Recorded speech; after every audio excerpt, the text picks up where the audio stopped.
You're making this paneer tikka all by your own? Okay. So this thing is preheated, right?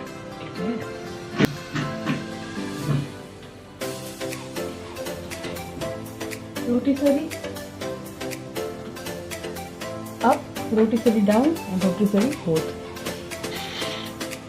20 minutes. On. Move it.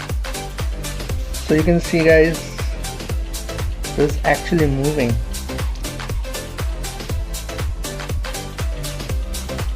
So this is a new addition to our kitchen. It's Prestige oven, and I guess it's 28 liters. It is.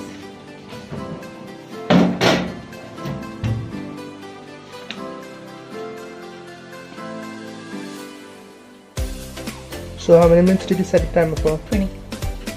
Okay, set for 20 minutes, and when it's done, the timer should come to 0. So we are putting some desi ghee